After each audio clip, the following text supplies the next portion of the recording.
I'm here with Law X, recording artist, rapper, filmmaker. How you doing today? I'm coolin', bro. How you? Thanks for having me. Man, most definitely. So you recently just dropped the Love Drug series, and Yeah, stuff, everything. This is my first time interviewing you. Let's start from the beginning. I was reading your IMDb bio and say you were actually born in London. yeah, yeah. I was born here a long time ago. So yeah, I was raised in America, and I just decided to, come back. And I think I left like right in the nick of time, like right before COVID, maybe like a year before COVID. So I was able to experience London before shit went crazy. You know what I mean? But yeah, so I'm out here, still out here at the moment, So South you, London. so you were actually raised in VA though. I was raised in Virginia, then I moved to Georgia, then I went back to Virginia, then I went to California, and then I just get bored quick, you know what I mean? So I don't really like being in places too long. I'm bored now, really. I'm ready to go to Spain or something, you know what I mean? But yeah, so we're in London now. It's dope, man. And I remember your earlier work, Half a Bird, and Yeah. I feel the Love Drug series is a departure from that because I feel Mhm. that work I would consider trap music, but this is like more of an emo project. Yeah, definitely. It's emo rap album, you know what I mean? So it's definitely different from the things I've been doing. And really I've been doing, I've been rapping since I was a youngin', inspired by like Tupac, all the greats, the Nas, the Jay-Z's, all of that. So that's how I've been rapping. Like that's what I was raised on, that type of music. But after a while, I get old, we get tired of rapping about the same shit. So when I got introduced to emo rap, it was a rebirth for me. You know what I'm saying? And it was just a way to really channel other energies, like and be vulnerable with the music and talk about women and talk about my feelings and shit like that. And it's just like real soulful. You know what I'm saying? Like another thing, like I was raised on 70s music, and you can't really recreate that. But for me, like emo rap is the closest thing to that. Like for a rap artist, like to create like soulful music in that style. So yeah, put out Love Drug Volume 1, Volume 2. I really was just recording all 2020. I don't know, probably did like 50, 60 records. And then, so I got Love Drug, and then I got a few other ones I'm gonna put out, probably 2 more albums I'm gonna drop at the end of the year, because I just wanna get this music out and then start the 2022 era, you know what I mean? Like a lot of people may not know, though, you wear like a lot of different hats. Mhm. You direct, you edit, you've edited videos for a lot of different rappers, from like King Combs and stuff. How do you balance, being able to make music and do all these different things like acting? Uh, Shit. How do I balance it? I don't know. Really, it's just really about just goddamn doing what you want to do. And honestly, music and acting is really like the main things that I do. Really, I started doing other things because, like you said, I wear a lot of hats, and sometimes to get shit done, you gotta do it yourself. So that's how I ended up wearing all these hats and directing and editing and color grading, and I did makeup before on my own set. You know what I mean? So you just got to do what you got to do to get it done, and doing these things position you in a better position for what you're really trying to do. You know what I'm saying? So when I'm editing for, like you said, King Combs or Rick Ross or Lil Boosie, or, you know what I'm saying? Now I can have a different conversation with these people. You know what I'm saying? Instead of just saying I rap, I can say, yo, I did your video. You know what I'm saying? So it's just a different way to get in the game. We're just trying to get in however we can get in where we fit in. You know what I mean? As though, how is living in London, influenced the music? Because I feel like, what I mean, it's a different vibe, and stuff, everything. Like when I watch your new videos and listen to the music, the Love Drug series specifically. Yeah, yeah. It's definitely different. I mean, I think just traveling the world, period, like you're just gonna be introduced to new things, new people. The currency is different, the way people talk different, the terminology, like it just your brain is a sponge. You just soak all these things in and it's gonna come out, you know what I'm saying? So it comes out in the music, it comes out in whatever art form you're creating. So that's one thing that I would say to anybody really, but especially artists, is to see the world, meet different people, like have conversations with a random white man from Paris, like, you know what I'm saying? Just like talk to these people, be around these people. And like visiting is one thing, but like when you live somewhere, you start to like, you know what I mean, really see what's going on. And then, like I said, it comes out in your art. So that's pretty much what Love Drug is. But like, so Love Drug is really like all about females, honestly, my experience with females. And it's been like my experience with European females, you know what I'm saying? But prior to this, it's been, I dropped an album called She, that was about a woman in Los Angeles. I dropped an album called 99 Problems, that was just about various women. Like, so this ain't the first time I've done this, you know what I'm saying? But this is the first time that I've done it in the genre of emo rap where I think it belongs, you know what I'm saying? So I will continue to push on the genre of emo rap. And also just put together a band, which I'm really excited about, because all of this music is really like band heavy music, like very instrumentational. The guitars, the bass, the drums is crazy. Like, and you know, when you see it live, you know what I mean? So it's really coming together right now. Did you like worry about like alienating like, you know, your core fan base because you've released a lot of like trap records previously in the past, and like, you know, making, you know, something so like sonically different, feeling like, you know, the people who like rock with you, like they're not trying to listen to emo rap? Yeah, I understand that. They definitely not. You know what I'm saying? They definitely not even gonna get it. You know what I'm saying? But like I said, as an artist, you just gotta do what you feel. You know what I mean? So you can ask anybody that, like any artist that's been around for years, like take a Nas who's been around since the early 90s. Like he can't still rap about, like he can't still rap Illmatic, even though people want that. They want another Illmatic.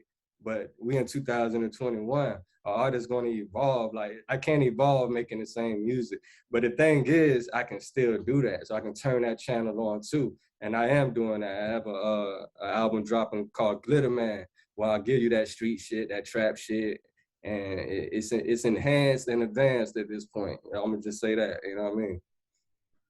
Man, I really like fucking with the Love Drug series and stuff. I love like, you know, songs like Hell Below. It has a video, and you know it's shot in London and stuff and everything. You know, Yeah. what was like, you know, like, you know, can you tell me like a little bit about shooting a video, like, you know, coming up with the ideas for the song? Well, like you said, like me and you, one thing you probably didn't mention that me and you was in, that's how we met. You was an actor in one of my film series that I did in 2014. I released it later on in life, but we shot it in 2014. And yeah, so that was storylines, that was characters, and you know, like a bunch of shit going on. You know what I mean? We hiring extras and, you know, renting out jail cells and all of that shit. With this one, I didn't really want to do all of that. I just wanted to just what I feel, boom, I want to shoot there, let's shoot there right now. You know what I'm saying? We ain't hiring this and that and doing like all the shenanigans. You know what I'm saying? We just turn the camera on, this where we shooting at. You know what I mean? So that's basically what I've been doing with the Love Drug, you know, series. Just, you know, basically doing simple videos, simple effective videos, basically. Most definitely. And yeah, When the Day Gets Dark, man, that was very impressive web series. I was surprised, like, you know, that it finally came out, you know, Amazon Prime and stuff. You just hit me over Instagram one day, like randomly. Like, I was like, I hadn't heard from you in like years, you know, because like a lot of people, like, you know, as an actor, tell you like the projects and stuff, and everything, you know, they're going to come out on platforms, but you actually did that. One of the lead actors in the web series, Amal Amin, you ended up like releasing a diss record, you know, like one of the most vicious diss records that I've heard. Like, you know, I mean, it's up there, like, you know what I mean, and stuff, everything. Like, you know, I think it's called Generational Leader. Can you talk about that a little bit? With me, like with my art is like even with Love Drug, you know, it's about experiences with people. And that can be through love, it could be through whatever my experience is with you, you know what I'm saying? It could be good or bad, you know what I mean? So that just happened to be bad. He just rubbed me the wrong way, and I'm gonna just express myself, you know what I mean? And I don't really try to do these things. It's not like I sat down one day and said, I'm gonna write a song about a Mean. Like, it just comes to me. Like, but I had a situation with you and I turn on a beat, you know what I mean? It just connects. And then here we are, I got Generational Leader, you know what I'm saying? So yeah, I think he probably still mad about that, but it is what it is. That was a hard diss. Like, you know, so everything like and I guess it stemmed over like, you know, you were asking him like, you know, for advice about like acting, and like you didn't like his response. I won't really ask him for advice about acting, even though I would, you know what I'm saying, because he's been doing acting before me, you know what I'm saying? Like, and the reason why I even would come to him, because he's from, you know, the UK too.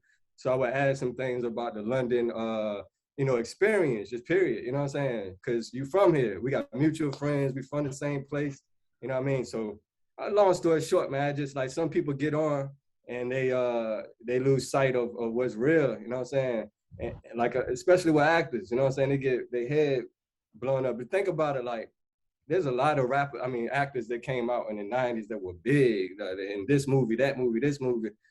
You don't hear from them no more, you know what I'm saying? They just disappeared, drop off, and Mac never heard from them again. But like, so with Amel, I think the shit just got into his head that he like better than people, you know what I'm saying? And so why the reason why I named it Generational Leader, because that's what he said to me. Like, it's a text message. He said that he's a generational leader. And I'm like, nigga, what? Like, Tupac is a generational leader. Nipsey Hussle is a generational leader. I could walk down the street and ask 35 people in a row who a Melamine is, and they might not even know who the fuck you are, nigga. So like, so don't even talk, don't tell me that you a generational leader. Like, especially when I put you in my film, you know what I'm saying? That I wrote, the same one that you in, wrote, directed, produced, put you in the movie, you know what I'm saying? Talking to me like I'm some lame ass nigga, you know what I'm saying? I just want feeling it, you know what I'm saying? So I just had to do what I had to do. Man, and like though, you doing your thing though. Like I saw, like you acted on an episode of SWAT. Like Yeah. and stuff, everything. I was really proud of you. That was like pretty dope. It's the guy from Criminal Minds. You have a role opposite of him. That's pretty cool. Shamar Moore, yeah. Yeah, it was a cool experience. You know what I mean? Shamar was very cool on set. That was my first time being on like a real set, you know what I'm saying? And he was cool. And I was asking him for advice. Like, anybody that's been doing acting longer than me, I'm gonna ask you. Like, I'm gonna be like, you know what I mean? Tell me what, you know what I mean? Tell me anything. And one thing he said was just do you. You know what I'm saying? Just do you. Like, same thing I did another movie with Candyman. Like, this is why, you know, it's kind of like, it's surreal sometimes doing these films with these people because you like raised on these movies. I was raised watching Candyman. Now I'm on set with Candyman, Tony Todd, right? So I asked him the same thing. I'm like, boy, like, just tell me anything, like any type of advice you can give me. And he just said, just keep going. You know what I'm saying? Sometimes they'll just give you like little bars, like, you know what I'm saying? But it's up to you what you take with it. You know what I'm saying? What you know what I mean? How you take it or whatever. And then you got some people you might ask and they might really sit down and tell you, you know what I'm saying? Boom, this how this go, this how that go.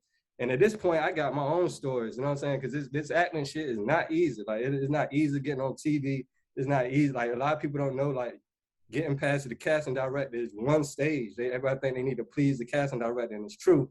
But you got to get to the producer. The producer got to give it to their producer. Like, it's a lot of stages you got to go through to get like a recurring role on TV. You know what I'm saying? So anybody that's made that, you know, accomplishment, man, like, it's really a good thing. But like, once you like knock down that door, it's easy for you then, because now you're getting hired based off of your previous work. Now you get hired just because you was in that. Now you ain't got to go through all of the stress as much anymore. Like, they're gonna cash you now just because you was in so and so film. You know what I mean? That's how this acting shit work.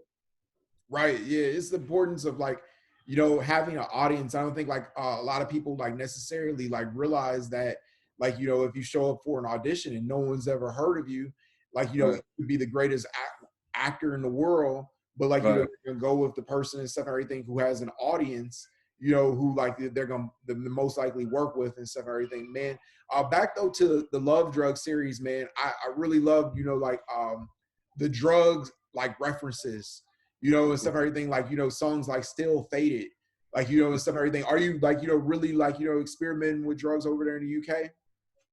Well, the thing about the album Love Drug, well, let's back up a little bit. So emo rap is that though. Emo rap is talking about drugs, it's talking about love, it's talking about loneliness, it's talking about pain, it's talking about depression, it's talking about the things people don't want to talk about. You know what I'm saying? At the end of the day, man, I ain't gonna say everybody, but a lot of people in Hollywood, a lot of people in the industry, they on drugs, they on cocaine, they on mushrooms. If you look at like some of these movies or even commercials, you'll see like little images of this shit, you know what I'm saying? Like, you might not notice it, you know what I'm saying? Just like normally watching it. Well, you could watch a normal commercial today and it'd be for that, you know what I'm saying? But you know, I definitely, you know, have had my experiences.